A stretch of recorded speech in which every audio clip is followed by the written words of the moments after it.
Welcome to Tales from Tubi.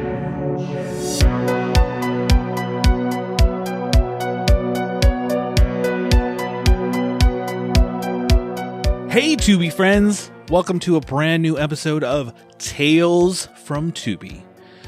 If you don't know what Tales from Tubi is, this is a series I do over here on Old Man Brad, where I take my love of Tubi and my love of horror movies and I mash them together in this nice little package. All the movies that we talk about here on Tales from Tubi are available on Tubi at the time of recording.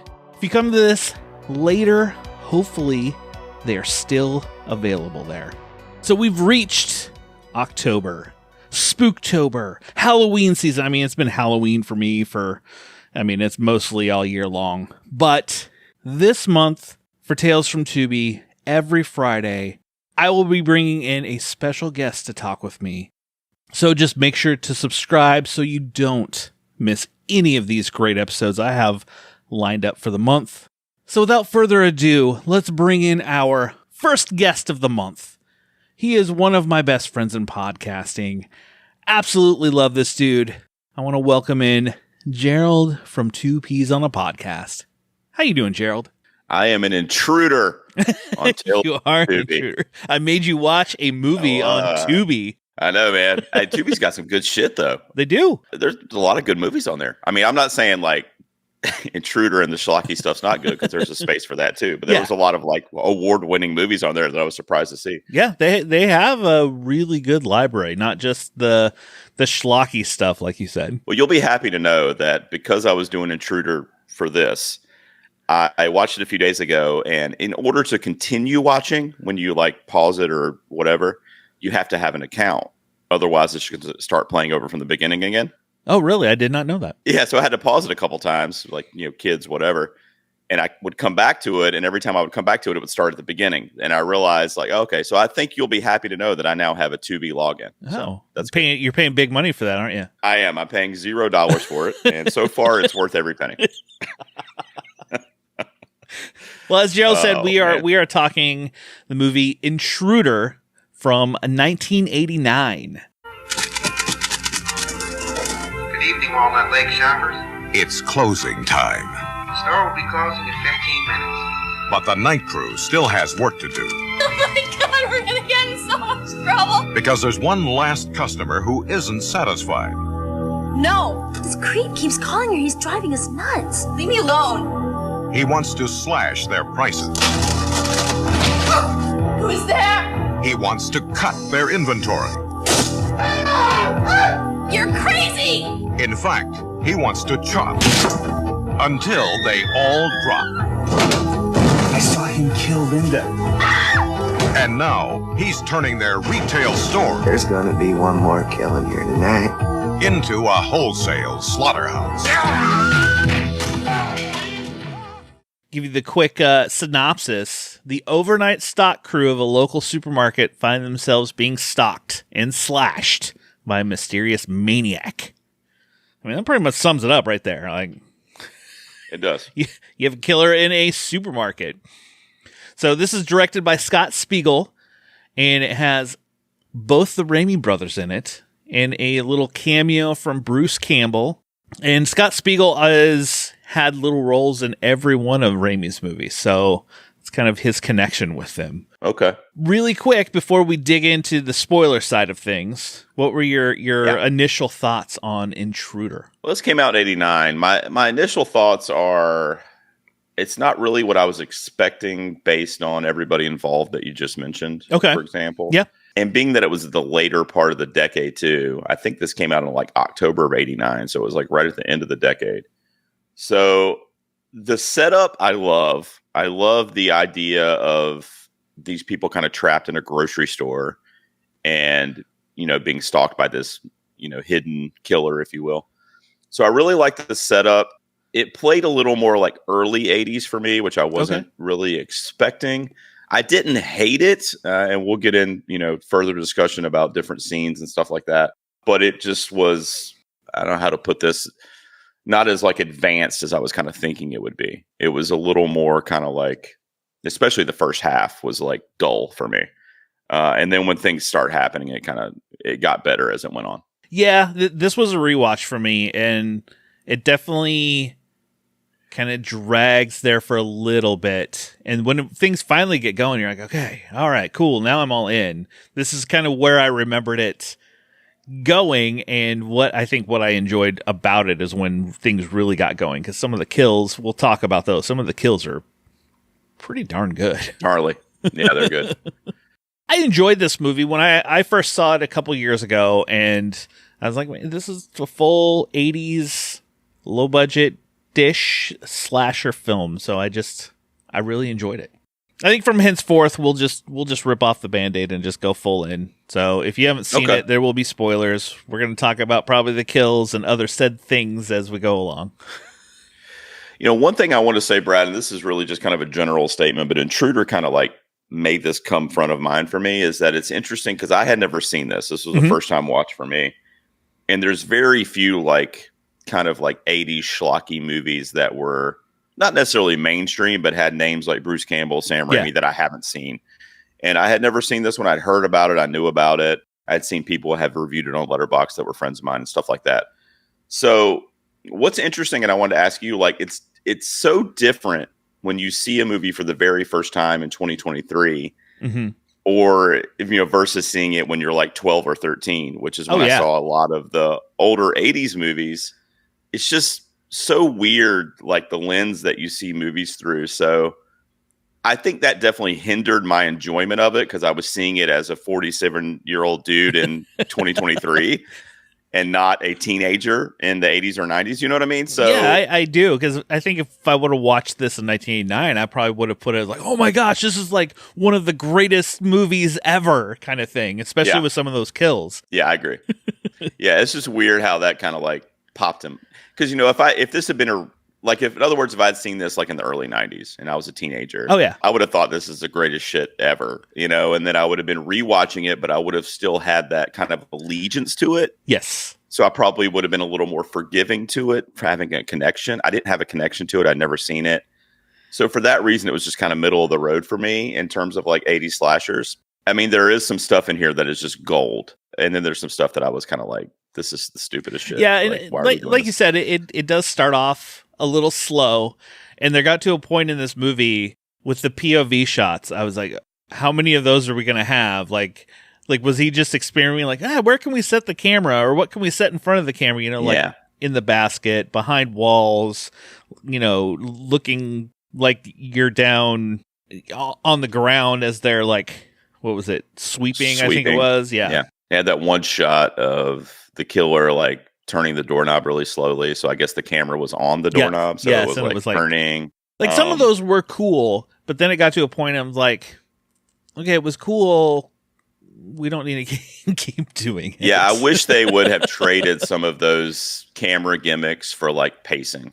Yeah. Because the first half of this movie was like brutally slow. Like I almost texted you like, I'm not going to be able to finish this because like nothing was happening. You have this night crew, and then this guy shows up, and you think, oh okay, this is going to be the guy, and he's like the ex-boyfriend of one of the people, keeps harassing him, and then there's this weird fight scene. And I love after like the manager was like, good job handling that situation. I was like, how is that a good job handling the situation? They just started punching the guy. And he got away, yeah.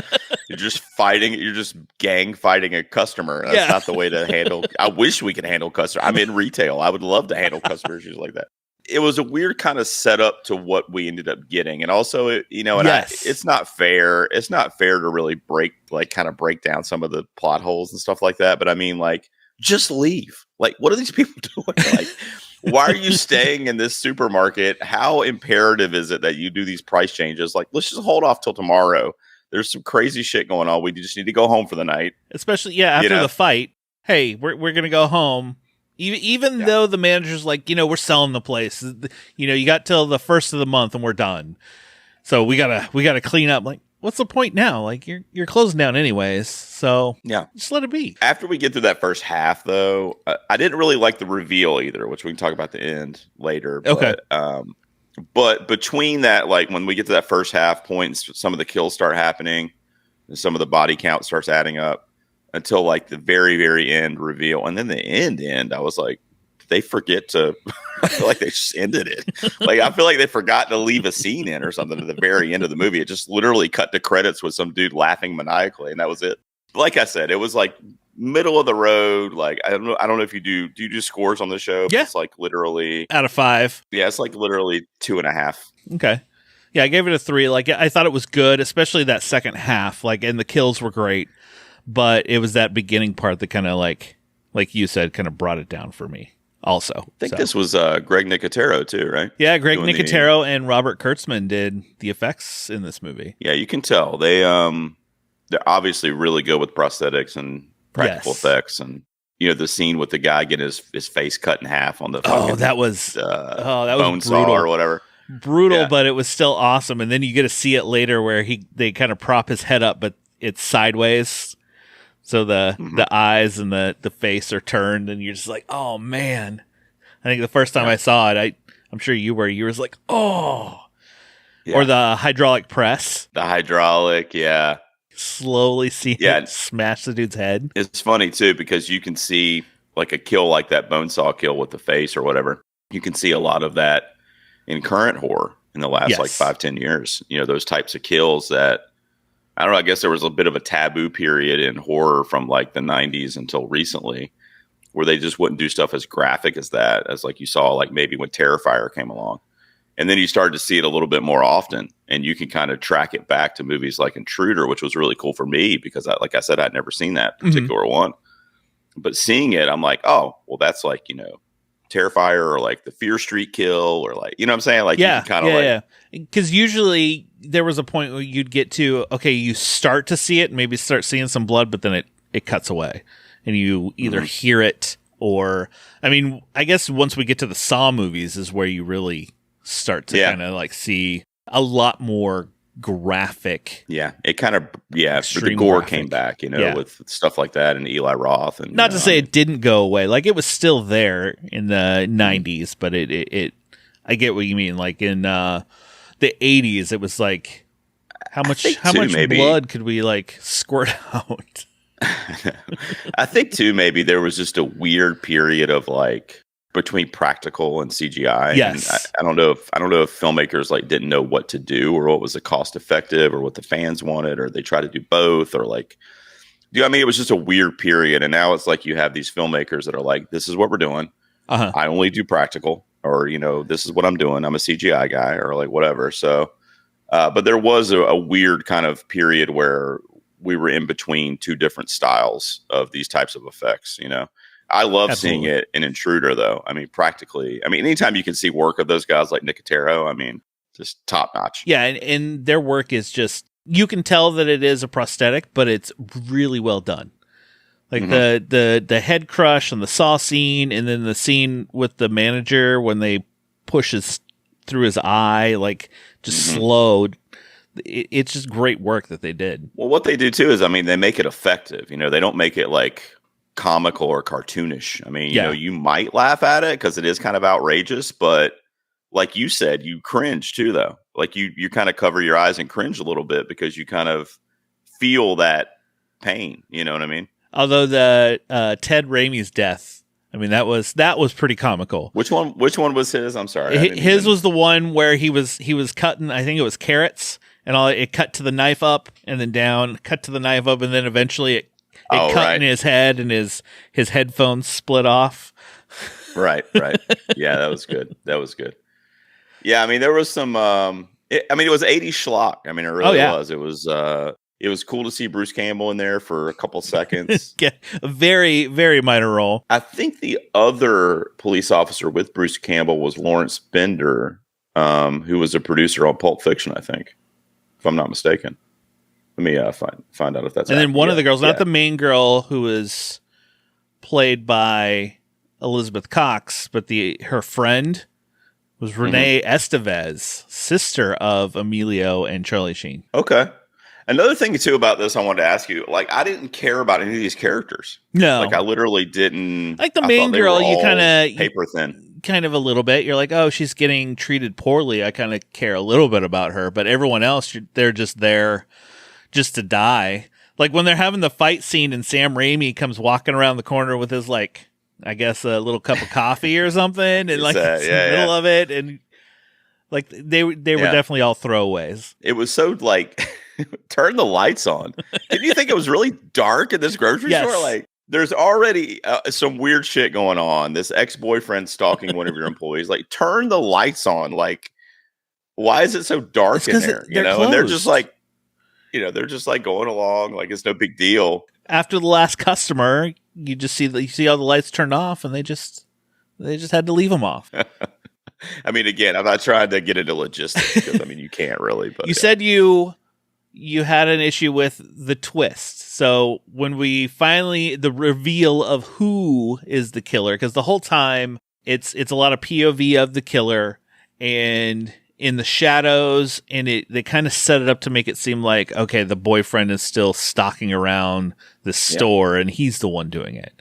But then you get the reveal, and it's one of the owners of the store who is killing everybody. And his intent was to kill the other manager as the 51% control, but everyone else had to die. So that way that there was he could cover all his bases. And I don't know how he was going to get away with this. I mean, I don't know. Maybe he did based on the ending. I don't know. That's what I'm saying. It was really weird. Didn't he die at the end? Like they arrested her, and then he like laughed, but then he died, and then it kind of. I don't know. That's what I'm saying. I don't know. The ending was the two, her and the ex, getting arrested by Campbell, and he's in the fucking phone booth, like on the verge of after death. they like got stabbed hacked him up, like they were just like butcher knife, I'm like hacking him, and he's like, they did it, they killed everybody or whatever, and then died. Then he's like laughing, and then that's it. Did he die though? I don't know. He died because he's laughing, and they showed him, and he's just kind of sitting there like eyes open. I think he was dead. Like, hey, he did it, or they did this, and then he died, but so they can't prove either way, really. So it's all falling on them is kind of what they're making it seem, I guess. I don't know. I feel like I never thought it was the ex-boyfriend. I thought that was too obvious, and I'm glad it wasn't because a movie in the 80s, I never thought it was him. I guess if I would have watched this in 1989, I would have never thought of like a twist ending. I know there were plenty of twist endings back then of like, you know, Sleepaway Camp and other movies. So it probably would have. 12-year-old me wouldn't even have thought of that. It would have been like, oh, yeah, maybe that's true. But as I was watching it, I was like, you know, trying to do that thing where like, who's the killer? I never thought it was the ex-boyfriend. So even when he came back into the picture, I wasn't kind of fooled by that. And there was that one scene where she put the hook in his neck or whatever, and he fell over onto the ground, and she's backing up. And I'm like, okay, she's going to back up, and the real killer is going to be there. So I kind of knew it wasn't the ex-boyfriend. Did you ever suspect that it was the other owner? Especially because the last time you saw him, he had a hammer getting swung on his head, but that was the last time you saw him. And that was not really. I kind of forgot about him, actually. Yeah, I was surprised that it was him. I didn't see that reveal coming. I guess I would have. I don't know. For me, it would have played a little bit better if it had been kind of like a stranger, like somebody that we barely saw or wasn't really a part of the crew, and that I don't know. I feel like that would have worked a little bit better for me, like kind of a more of a mysterious character, because this guy's like super slapsticky too. Yes. So when he does get, and he's not the best actor in the world, so yeah, once he's revealed, he just goes like bonkers, super ham. Yeah, I mean it's crazy. He's hamming it up, and then that last scene where they dumb shit too, hack him. Her name? What was the main girl's name? Jennifer. She's the main one, right? Yeah, just dumb shit. Like, why is she like that one scene when he's revealed and then he's chasing her? Is she hides behind like the popcorn display or whatever? Like, oh yeah, when he starts hacking the bags of popcorn to get to, just throw them away, man. I mean, there's some crazy like shit that I'm just like questioning. Like, what? I mean, it's a good time, man. Look, I mean, it's not. If you love '80s horror movies, it's a good time. If you don't like '80s horror movies, you'll hate it. I mean, that's basically what it comes down to. Well, that's one of the reasons I asked you to come on to do this. I knew you hadn't seen it, and I know you. I mean, like me, we grew up at that time, so we're fans of the '80s and the '90s like horror films. So I was like, I want to see what my friend Gerald thinks of this one. Yeah, without a doubt, man. I thought the kills were really cool. I love seeing the practical stuff in here. I love seeing young Sam Raimi kind of dancing around in the butcher area. I just didn't care about any of the characters. I thought the setup was really cool. Like I saw a movie recently that kind of reminded me of this a little bit. It was much more recent, but called The Last Matinee, where it was set in a movie theater. Yes. It kind of reminded me of that a little bit, where it's like a really, really cool, like everyday setting for like a slasher. So like a grocery store kind of fits that bill too, or like a library, or like, it's like a cool place that everybody goes to on a daily basis. Yeah. And for whatever reason, you're trapped in there, and I think that's a really cool setup. So when I read the premise and I saw the really cool 80s poster with the artwork, I'm like, this is going to be badass, and there were parts of it that were, but the first half kind of ruined it for me because the pacing was just, I was literally like in agonizing pain getting through the first like 45 minutes of the movie. But it is one of those, like, I'll go back and rewatch a lot of these classics that I love. And that pacing, it's a lot slower. It's an issue. Yeah.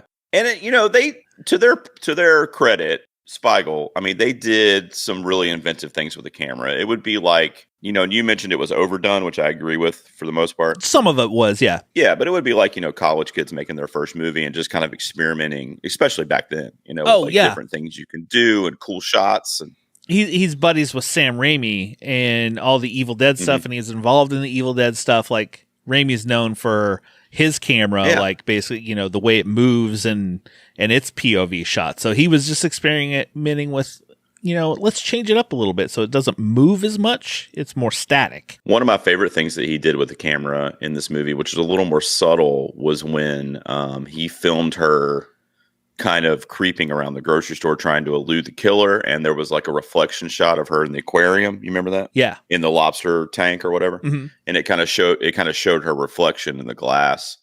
I thought that was really cool, and you see that used really all the time going forward. Well, even at the beginning when they closed the doors of the and you grocery see him store standing and the reflections. Yeah, he's standing there. Yeah, there was a lot of like unbelievable stuff, but you can't grade it on that because it's an 80s slasher, so hardly anything is believable in these movies.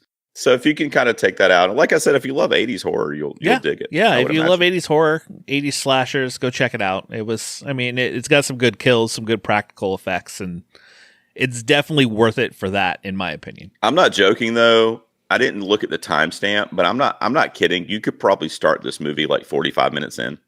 And you would literally miss nothing. You'd still know what was going on and still follow along. Like, you would literally know exactly what was happening, and you would start to see some kills a few minutes later. Like, it was a really cool premise that they didn't need to take that long to set up the action. Yeah. That's the only real major qualm I have with it. Gerald, I want to thank you for getting on Tubi, signing up for an account, and watching Intruder with me. Yeah, I deleted the account already. Okay, all right. You didn't want him to charge. You didn't want him to charge you next month for. I'm kidding, Tubi. For your service. I'm gonna keep it. Nah, man, it's cool. Yeah, I'm glad I was able to correct the blind spot, and it's always fun to talk to you. So thanks for having me. But before we head out, tell people about the P's, the new P's, 2 P's. Yeah, the new 2 P's on a podcast. Me and my buddy Nick just talk about the latest and sometimes greatest movies every week. Sometimes not greatest movies. Sometimes not. Well, it depends on who you're asking. True. I assume that was a shout out to the room. There, but yeah. One of our hosts loves that movie. The other one did not. But you can tune in to find out who's who on that one. But yeah, you can find us anywhere you get podcasts. Just 2 P's on a podcast. That's TWO spelled out. We're over on Twitter or X or whatever the hell it's going to be called tomorrow at 2 P's on a pod. Follow us over there for updates, but we have new episodes every Wednesday. And Brad came in and filled in for me when I was on vacation about a month ago. I did. I talked last voyage of the Demeter with Nick. It was quite fun. That's right. I dug that one too. Now, see, that one's heavy CGI. Yes. A lot of CGI. It was still good. But it did good, yeah. But you can see the disparaging kind of like the differences there. Well, that will do it for another episode of Tales from Tubi. Just make sure you subscribe to Old Man Brad and you won't miss any of these great episodes. I have another special guest coming next Friday. Make sure you subscribe so you don't miss out who it might be. Just snuggle up in that blanket, turn off the lights, because it's okay to be scared. We'll talk to you later, everybody.